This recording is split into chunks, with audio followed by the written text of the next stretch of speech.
دوستان عزیز، میخوام یک چند دقیقه در مورد روز عاشقا براتون صحبت کنم. عاشقان عاشق بسیار کلمه مقدس است. تو که رفتی به خوار مردم توفه گرفتی از شهر نو، خدا خبر چند نفر به خوار تو توفه گرفته. ای جوان، تو که در فیسبوک، در اینستاگرام، در تمام سوشل میدیایی که یوز میکنی به خوار مردم نوشته کردی. خدا خبر چند نفر به خوار تو نوشته کرده. شرم است، بکار از براتان، لعنت بالایتان. شما بی غیرت ها بسیار بسیار زیاد میبخشین که بعضی کلمات نمیخوایم استفاده کنم، اما جایش است که استفاده کنم. شما بی ناموسا، غیرت ندارین.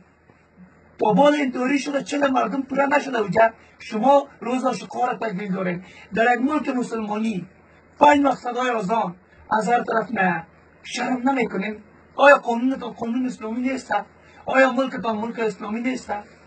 ای بدپدر از این دکانداران لعنت، ای بدپدر از این کسایی که امروز توفه را خرید فروش میکن، بدپدر کلت لعنت. از یکی نمیترسم.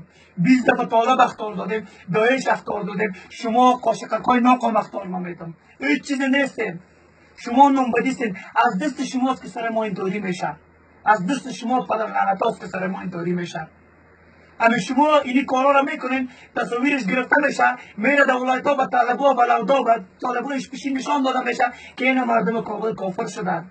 سعی کنین روز عاشقا را تجلیل میکنن. اینجا جرمنی است، اینجا لندن است، اینجا فرانسه است، اینجا امریکا است، اینجا کجاست؟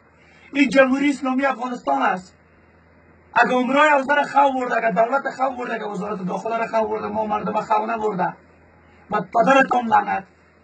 دیگه سال اگه این دکانایتان چیزی که قانون اساسی ما میگه، نظر به قانون اساسی ما رفتار میکنیم. ماده اول 2 3 تان کلشان از شریعت میگه.